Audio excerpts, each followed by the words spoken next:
Bonjour à toutes, bonjour à tous, merci à tous de nous rejoindre sur ISO Anatomia. Nous allons parler aujourd'hui des muscles spinaux qui ont une influence sur la biomécanique du membre supérieur. Ces muscles-là partent soit du crâne, soit du bassin, soit tout simplement de la cage thoracique et vont notamment avoir une action sur l'articulation ou scapulo-thoracique ou bien les articulations antérieures de la ceinture scapulaire.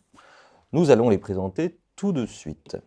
Donc parmi ces muscles-là, on peut évidemment parler du muscle trapèze, qui va relier notamment le crâne, la ceinture scapulaire avec les dorsales inférieures jusqu'à son faisceau inférieur. On peut avoir pour les muscles crânio-cervico-scapulaires aussi le muscle scom, juste ici. On peut avoir également l'élévateur de la scapula. Tous ces muscles vont être décrits. Au niveau de la cage thoracique, on va plutôt avoir le subclavier, le petit et le grand pectoral. On va avoir également le dentelé antérieur qui va relier la face antérieure de la scapula avec la grande majorité du gris costal. Et enfin, le muscle grand dorsal qui va faire le lien entre les deux ceintures. Donc voilà, l'idée c'est plutôt, à travers les traits rouges, de présenter toute la musculature en lien avec la ceinture scapulaire. On va maintenant détailler tous ces muscles les uns après les autres. Et nous allons commencer par les muscles postérieurs. Dans un premier temps, nous allons faire une scapula vue de dos. Ici, on sera en haut et ici, on sera en dehors ou en latéral. Commençons d'abord donc par une scapula en vue postérieure où on va détailler les insertions. Donc ici, l'épine de la scapula avec le tubercule trapézien. L'angle supérieur de la scapula. Son bord médial. Et ici, la glène.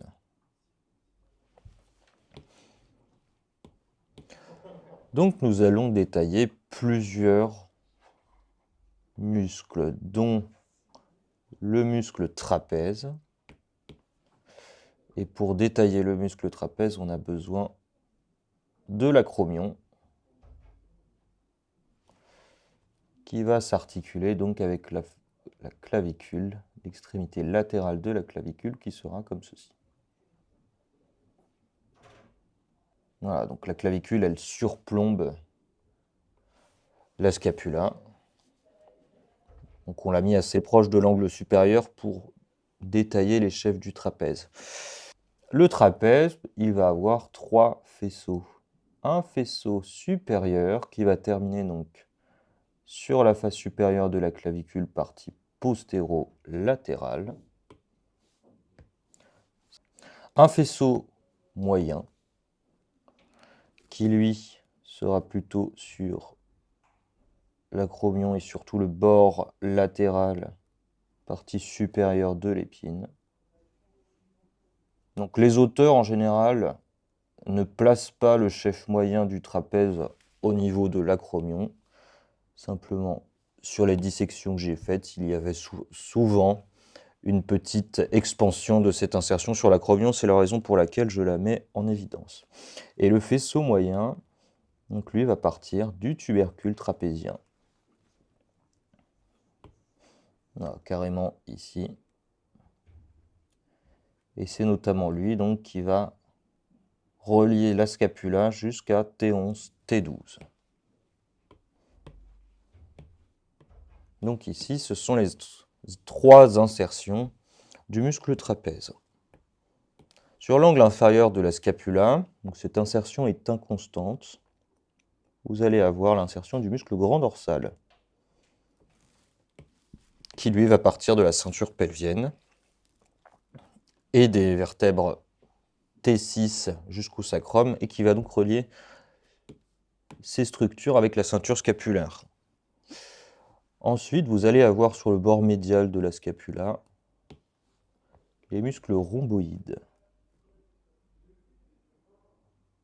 Donc vraiment En dedans de l'épine, vous allez avoir le muscle petit rhomboïde. Et en bas, vous allez avoir le muscle grand rhomboïde. Il nous manque 2 muscles. Sur l'angle supérieur, le muscle élévateur de la scapula. Et on peut également rajouter le muscle omohyoïdien.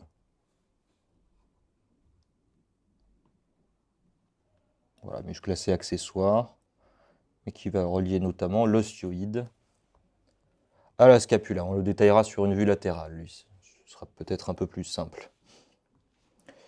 Ici, donc, nous avons mis les insertions musculaires terminales, qui vont terminer donc sur la scapula. Donc l'idée maintenant va être de rapetisser toutes ces insertions, parce qu'on va maintenant placer l'origine de ces muscles. Donc l'idée c'est de raccourcir, raccourcir, raccourcir, parce qu'on va dessiner un rachis en vue postérieure. Alors, on a rapetissé la scapula, il nous faut maintenant dessiner donc le rachis de dos.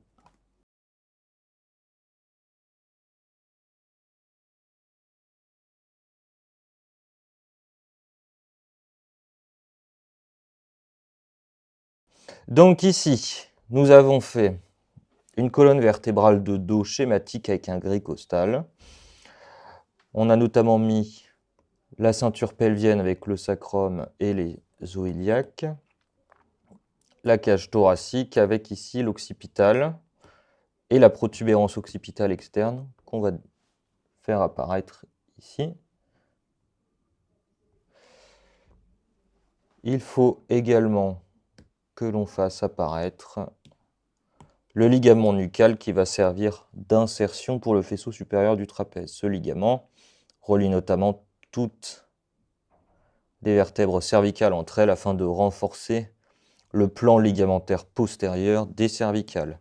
Donc ici, nous parlons des muscles spinaux qui influencent le membre supérieur. On va surtout détailler leur action sur le membre supérieur.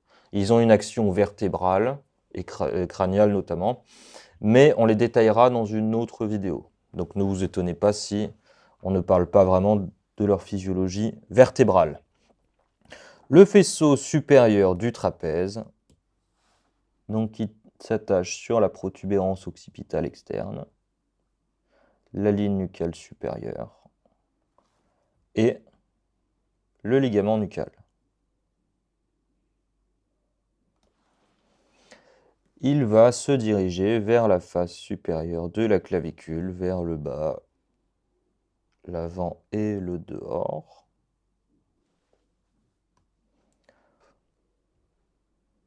Et donc vous allez avoir le faisceau supérieur qui apparaît ici. Donc ce muscle-là va notamment avoir un impact stabilisateur actif sur l'articulation acromyoclaviculaire qu'il croise. Il va également provoquer d'une part une élévation de l'épaule et il va faire également de la sonnette externe. En effet, sa contraction va amener l'angle inférieur de la scapula vers le dehors. Le faisceau moyen, lui, va partir des épineuses de T1 à T4. Donc le ligament nucal s'arrête sur T1. Comme je vous disais, il commence sur les épineuses de T1 à T4, beaucoup plus court que le faisceau supérieur. Et donc il va s'insérer sur l'épine de la scapula, plutôt partie latérale cette fois. Et enfin, le faisceau inférieur, lui, va relier les processus épineux de T5 à T12. Donc selon les auteurs, ce sera T11. Selon d'autres, ce sera T12. Et vous allez avoir du coup le faisceau qui va se diriger cette fois vers le haut, le dehors et l'avant pour gagner le tubercule trapézien. Et vous avez le muscle trapèze qui apparaît, appelé comme ceci en raison de sa forme. La base du trapèze sont les insertions crânio-vertébrales et le sommet du trapèze correspond à ces insertions sur la ceinture scapulaire. Donc vous allez avoir le faisceau supérieur, on disait qu'il allait faire de l'élévation de l'épaule et de la sonnette externe. Le faisceau moyen, lui, va plutôt ramener la scapula vers l'axe du corps, donc on va faire plutôt de l'adduction. Et il va également participer à la rétropulsion, c'est-à-dire qu'il va amener l'épaule vers l'arrière, à la différence du mouvement d'antépulsion, qui est plutôt fait par les pectoraux. Le faisceau inférieur, lui, va plutôt abaisser la scapula et va également faire de la sonnette externe. Sa contraction amène l'angle inférieur de la scapula vers le dehors. Il fait donc de la sonnette latérale. Parlons maintenant du grand dorsal. Alors, on va juste préciser l'innervation du trapèze, c'est le nerf 11, le nerf spinal. Donc, il va faire comme ceci. Il sort du foramen jugulaire et il va donc perforer ensuite le scom et se placer ensuite sur les différents chefs du trapèze. Ensuite, donc, on va enlever le trapèze et on va détailler l'anatomie du grand dorsal. Sur une vue latérale que je ferai tout à l'heure, on redétaillera le trajet du nerf spinal. Donc le grand dorsal, lui, il va avoir une insertion médiale sur la crête sacrale médiane et sur les vertèbres T6 à S5.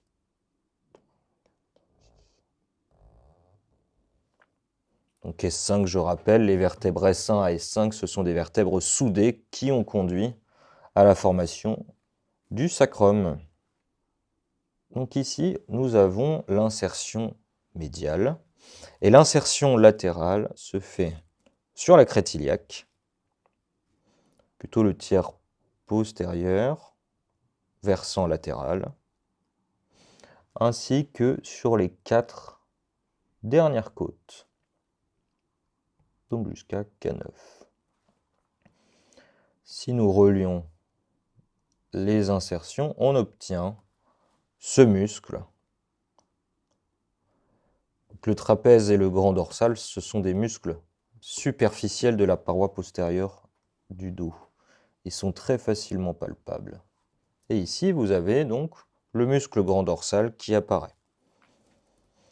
Il va terminer au niveau de l'humérus, au niveau du quart supérieur de la diaphyse.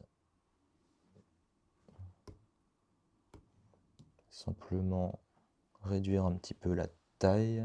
Voilà, ici je dessine la tête humérale. Et bien le grand dorsal, donc il a une insertion relais sur l'angle inférieur de la scapula qui est inconstante. Inconstante ne veut pas dire rare. Et il va terminer donc sur la lèvre médiale, enfin dans le fond de la gouttière bicipitale, dans le fond du sillon bicipital, à ne pas confondre avec les gouttières bicipitales. Voilà, donc sur la face antérieure de la diaphyse, au niveau du quart supérieur. Vous allez avoir d'ailleurs le muscle grand rond qui va être enroulé par le tendon du muscle grand dorsal.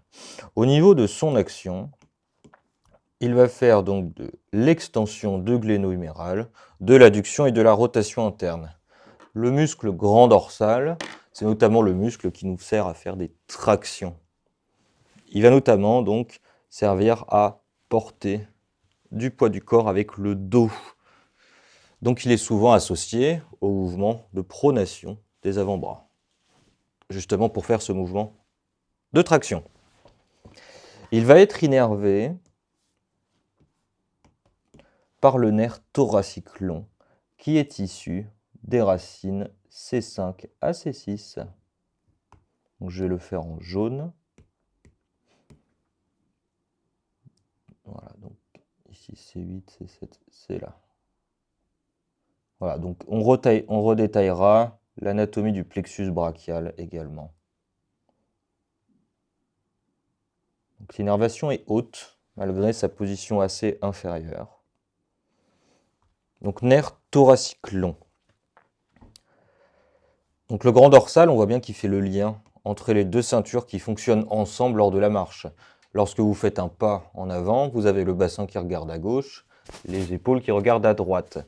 Tout tourne autour de la 9e dorsale, mais c'est grâce à cette musculature qui fait le lien entre les deux ceintures qu'on est capable d'avoir une biomécanique de la marche.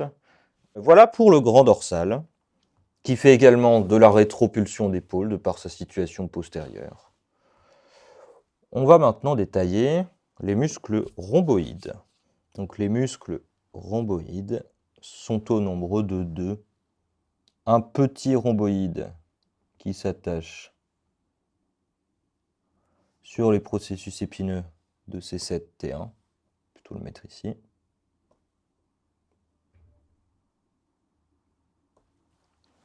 Et il va se diriger vers le bas et le dehors, qui termine donc en dedans de l'épine scapulaire. Très facilement palpable.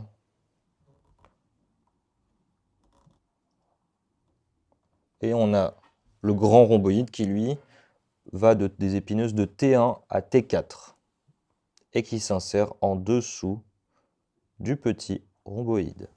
Tant pis pour l'autre. Donc trajet similaire, physiologie similaire.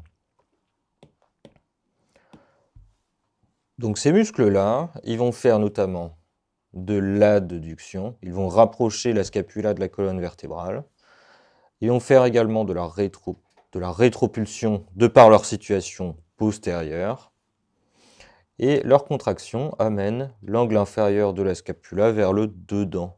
Ils vont faire donc de la sonnette médiale. Donc ces muscles-là, avec notamment le dentelé antérieur, servent à plaquer la scapula contre le gris costal et la colonne vertébrale.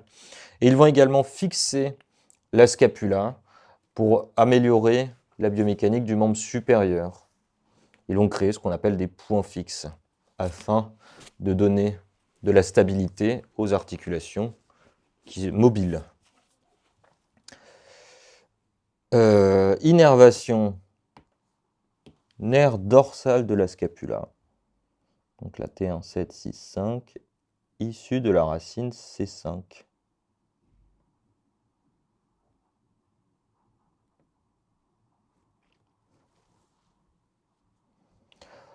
Voilà pour les petits rhomboïdes.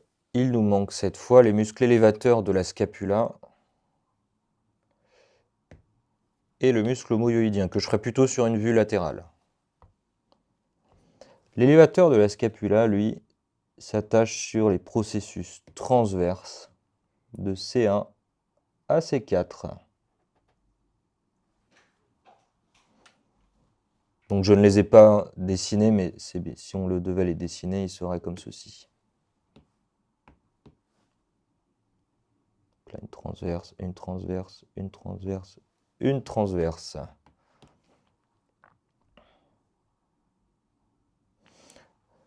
Et ce muscle, ancien angulaire de l'omoplate, maintenant appelé élévateur de la scapula, donc qui va terminer sur l'angle supérieur de la scapula. Il se dirige donc vers le bas, l'arrière et le dehors. Bas, arrière, dehors. Et terminaison sur l'angle supérieur de la scapula. Donc il va avoir comme impact donc une élévation de la scapula et sa contraction va emmener notamment la scapula en sonnette médiale. Innervé également par le nerf dorsal de la scapula. Donc si j'amène ici les muscles rhomboïdes. Vous allez avoir également l'élévateur de la scapula qui va être innervé. Le muscle élévateur de la scapula, donc comme beaucoup d'autres muscles scapulaires, donc, sont innervés par les racines C5. La racine C5, elle compose également l'énervation du diaphragme, le nerf phrénique qui est issu des racines C3 à C5. Lorsque vous avez notamment des problèmes, des soucis d'organes sous-diaphragmatiques, le foie, la vésicule biliaire notamment, vous allez avoir le corps qui va projeter les douleurs d'origine viscérale dans la racine C5, ou encore la racine C4 qui va s'anastomoser, donc communiquer avec le plexus brachial. Ainsi, on peut avoir ce qu'on appelle des douleurs projetées dans ces muscles-là. Les muscles élévateurs de la scapula peuvent être douloureux en cas de colique hépatique, notamment. C'est d'ailleurs ce qu'on martèle à nos étudiants en clinique ostéopathique. Une douleur des muscles scapulaires n'a pas forcément pour origine le membre supérieur, mais bien les régions sus et sous-jacentes, dont les organes sous-diaphragmatiques. Maintenant, je vais faire une vue latérale. On va redétailler l'élévateur de la scapula. On va parler du scom et de l'homoyoïdien. En supérieur, ici, en antérieur. Dans un premier temps, je dessine la base du crâne.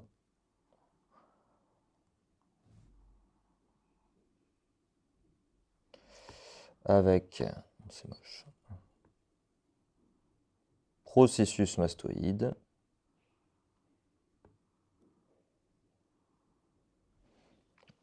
L'os occipital. Ici, on peut commencer à faire la suture pariéto-squameuse et ici la suture lambdoïde.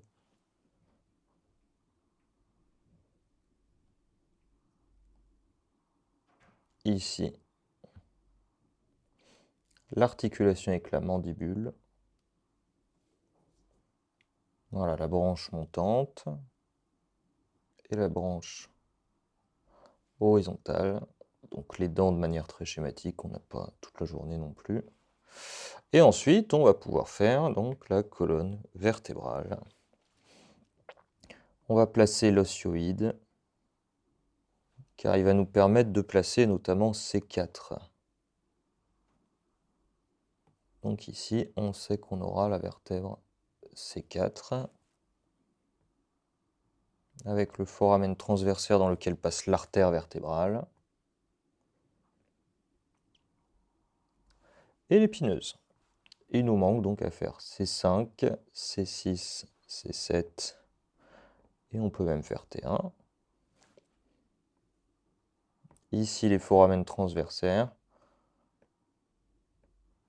Ensuite, ici, on va avoir C3 en regard de gognon,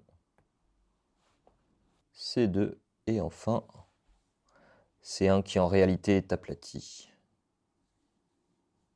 Voilà, elle est plus aplatie que les autres. L'épineuse massive de C2, avec son foramen transversaire. Ici, on met simplement le tubercule, on fait voilà, discrètement apparaître le tubercule latéral, les masses latérales de C1. Et ici, on va pouvoir faire le manubrium sternal avec la clavicule, l'acromion,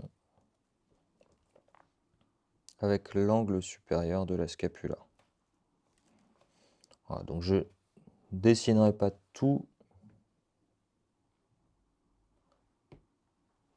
le corps de la scapula. Voilà, ici on a le processus coracoïde. On va avoir la glène ici. Voilà, le reste du corps de la scapula dont on n'a pas besoin. Si je remets rapidement le muscle élévateur de la scapula, donc il va terminer sur l'angle supérieur de la scapula et débuter sur les processus transverses de C1 à C4. Et vous allez avoir ce muscle qui apparaît, très souvent impliqué dans les torticolis, notamment dans les cervicalgies aiguës. Alors on va simplement lui donner une importance assez moindre et vous allez avoir l'homoyoïdien notamment qui va partir de l'osioïde.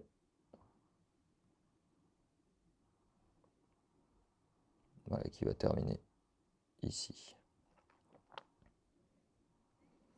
Donc qui va très discrètement participer à l'élévation de la scapula. Mais alors il est très accessoire. Il va surtout avoir une action sur l'osioïde, qui lui va bouger. Ensuite, on va parler du muscle scom, de ses abréviations sterno comme sternum, cléido comme clavicule. Il va s'attacher sur la partie toute médiale de la face supérieure de la clavicule, proche du cartilage articulaire de la sternoclaviculaire. Cléido-occipito comme occipital. Et mastoïdien comme mastoïde. Il va notamment avoir deux insertions temporales, car il va avoir deux plans. Un plan superficiel formé par les faisceaux cléido-occipitaux, sterno-occipitaux et sterno-mastoïdien, et un plan profond formé par le plan cléido-mastoïdien.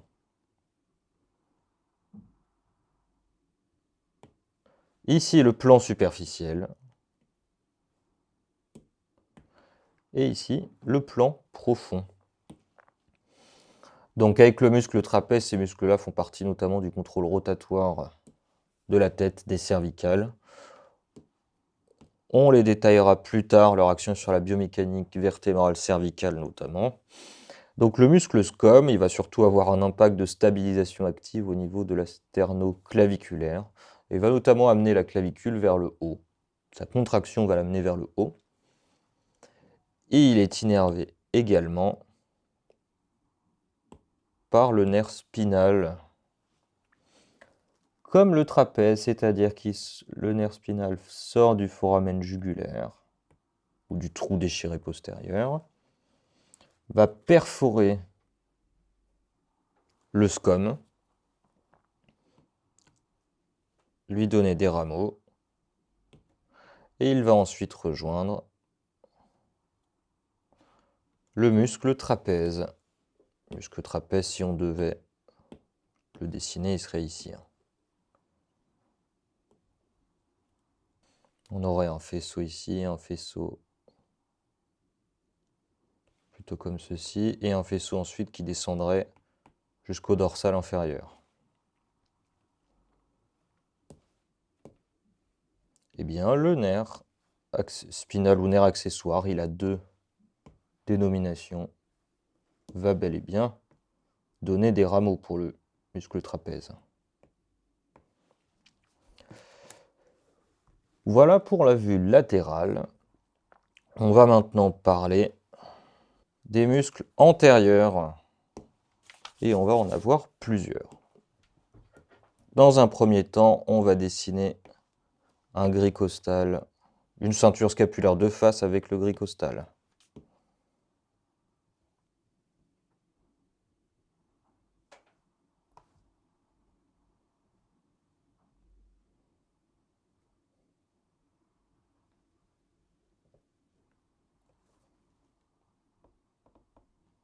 Donc ici, nous avons construit une vue antérieure de la colonne vertébrale avec sternum et gris costal et la scapula avec le quart supérieur de la diaphyse humérale. Nous allons commencer à parler du muscle subclavier. Le muscle subclavier va renforcer notamment l'action du ligament costoclaviculaire qui, je le rappelle, débute sur la face inférieure de la clavicule et s'insère sur la première côte. Le subclavier a un trajet à peu près similaire. C'est-à-dire qu'il va débuter sur la face inférieure de la clavicule, l'insertion est plus large, et il termine sur la première côte. Donc c'est un muscle qui va maintenir la clavicule vers le bas, qui a surtout un rôle de stabilisateur, mais qui est capable, de par sa contraction, d'abaisser la clavicule. Il est recouvert par le grand pectoral que l'on va dessiner juste après, et il est surtout en rapport étroit avec le paquet vasculo-nerveux sous-clavier. En effet, au niveau de la première côte, vous allez avoir le paquet vasculo-nerveux qui va cheminer en arrière, qui va passer entre les muscles scalène antérieur et moyen qui s'attachent également sur la première côte. Donc ici, c'est l'artère subclavière qui deviendra l'artère axillaire distalement, avec la veine, et avec le plexus brachial qui va cheminer en même temps.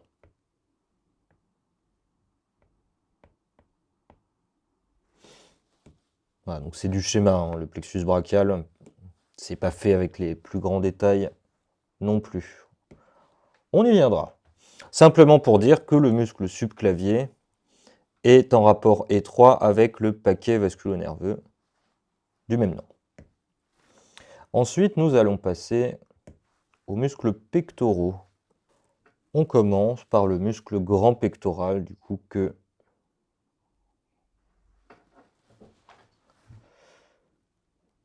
qui recouvre, le muscle subclavier.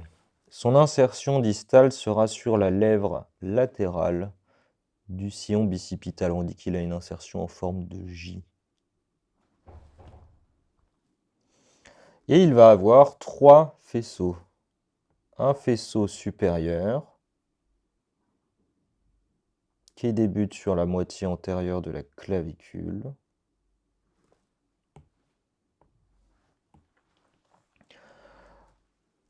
Un faisceau moyen qui, lui, va relier donc les 2 premières côtes et la partie du manubrium du même nom. Et enfin un faisceau inférieur qui va relier les côtes 3 à 6 avec le manubrium du même nom. 3, 4, 5 et 6. Et on va avoir du coup toutes les insertions du grand pectoral qui vont apparaître. Si nous relions toutes les insertions, on va avoir donc le muscle grand pectoral dans sa totalité, avec le faisceau supérieur ici. Ici, le faisceau moyen.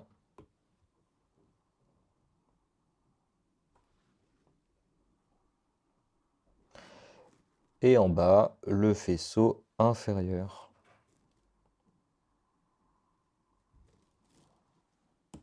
Et on a donc le muscle grand pectoral qui apparaît, qui recouvre donc le muscle sous-clavier, qui va avoir plusieurs actions. Il va notamment avoir une action adductrice et rotatrice interne au niveau de la gléno-humérale. Il va participer très légèrement à la flexion de par sa situation antérieure, mais il est quasiment au niveau de l'axe de l'articulation. Donc très peu d'action en flexion. Il va également donc avoir une action, comme tous les adducteurs, d'abaissement de la tête humérale. Donc elle est, lors du mouvement d'abduction de Gléno, on va avoir, comme j'ai détaillé dans la physiologie articulaire de l'épaule, les muscles adducteurs qui vont contrôler le mouvement et recentrer en permanence la tête humérale pour avoir un mouvement précis. Et bien le grand pectoral fait partie de cet ensemble musculaire qui va contrôler le mouvement d'abduction et qui va recentrer du coup en abaissant en permanence la tête humérale. Son innervation va notamment être le nerf pectoral latéral. Si on reprend le paquet vasculaire nerveux sous-clavier, le nerf pectoral latéral, il est issu des racines C5, C6 et C7.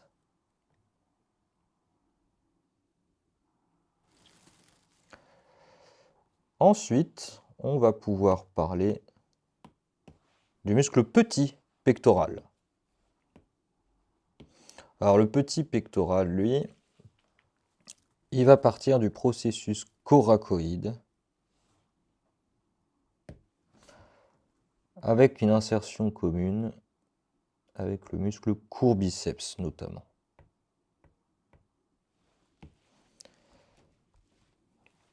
Et il va s'insérer sur les parties antérieures des côtes 3, 4 et 5.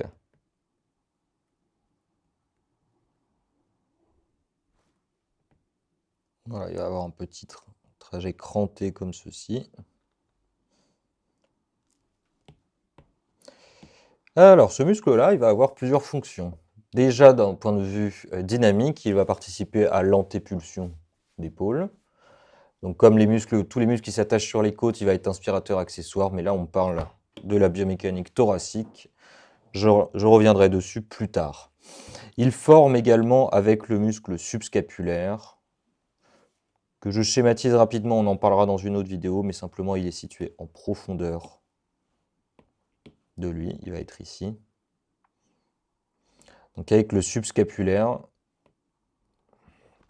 il va former un espace que l'on appelle la fosse axillaire, où va cheminer l'artère axillaire et le plexus brachial. Il va être innervé par le nerf pectoral médial, qui lui sera issu des racines C8 à T1. Donc, le nerf pectoral latéral, il va plutôt être issu du faisceau latéral, comme son nom l'indique, et le nerf pectoral médial, le nerf pectoral médial va être issu du faisceau médial. Ces nerfs vont former ce qu'on appelle l'anse des pectoraux. On reviendra dessus quand je ferai le plexus brachial. Oui, voilà. Si on fait apparaître tous les muscles, pour l'instant, ça donne ceci. Il nous manque un dernier muscle que l'on n'a pas encore mis en évidence, et on va le mettre en évidence tout de suite. C'est le muscle dentelé antérieur. Alors, le muscle dentelé antérieur, on va commencer par seulement la scapula. Il va s'insérer sur la partie médiale de la face antérieure de la scapula, le reste étant occupé par l'insertion du muscle subscapulaire.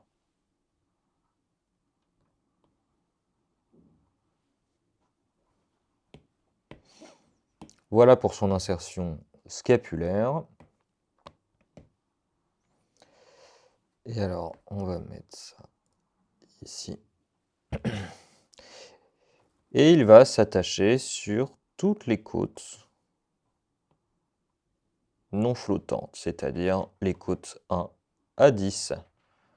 Donc il va contourner comme ceci le gris costal, son insertion est quand même majoritairement antérieure. Vraiment sur la partie antéro-latérale des côtes. Donc sa principale fonction, c'est de maintenir la scapula contre le gris costal. Donc il travaille en permanence. Voilà, jusqu'à la 10e côte. Donc c'est trajet similaire, hein, vous avez compris.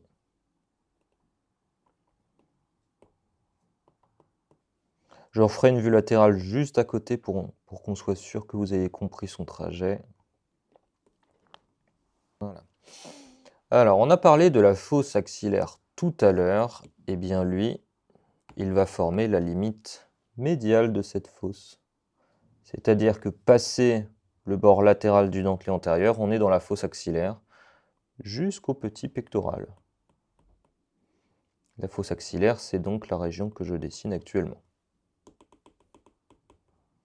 Alors, au niveau de son action, donc il va avoir plusieurs choses. Déjà, plusieurs choses à faire. Il est indispensable dans la physiologie de l'articulation scapulo-thoracique, tout simplement.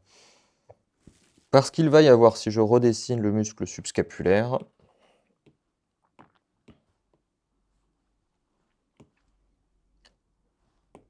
c'est lui qui va recevoir le premier plan cellulo-graisseux. Au niveau du subscapulaire. Et en fait, le dentelé antérieur, en fait, va répondre à ce plan cellulo-graisseux et il va lui-même en présenter un sur sa face antérieure. Alors, on ne voit pas bien.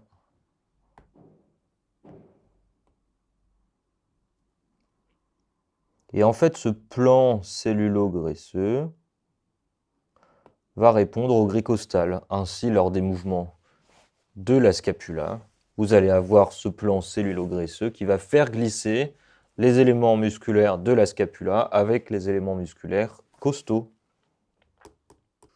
Donc vu qu'il s'attache sur les côtes, il est inspirateur accessoire. Il fait également donc de la sonnette externe de scapula, sa contraction. Donc ici, sa contraction, elle va emmener l'angle inférieur de la scapula vers le dehors. Alors j'avais dit que je ferais une vue latérale rapide pour que vous compreniez bien son trajet. Donc ici on est en haut, ici on est en avant. Ici c'est la scapula, ici clavicule, ici sternum. Et ici vous allez avoir donc le gris costal. Voilà, de manière très schématique, hein, évidemment. Et bien lui donc il part du bord antérieur de la scapula et il envoie des petites digitations sur la partie antérolatérale des côtes.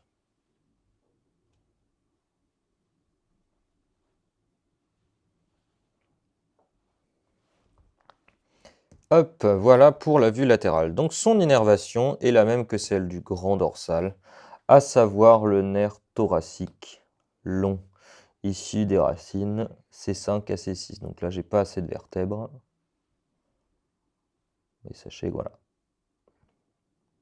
Le nerf, il va cheminer comme ceci, en sous-claviculaire et en rétrocostal, pour donner donc, d'une part, un rameau pour le grand dorsal et d'autre part, un rameau pour le muscle dentelé antérieur.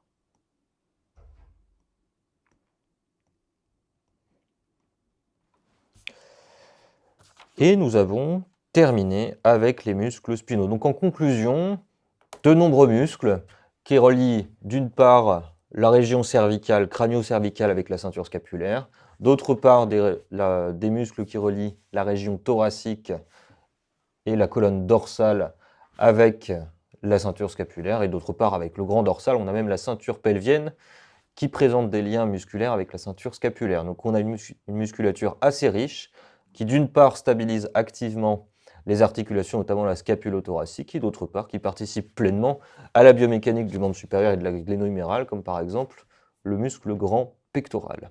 Je vous remercie de m'avoir écouté, je vous dis à très bientôt.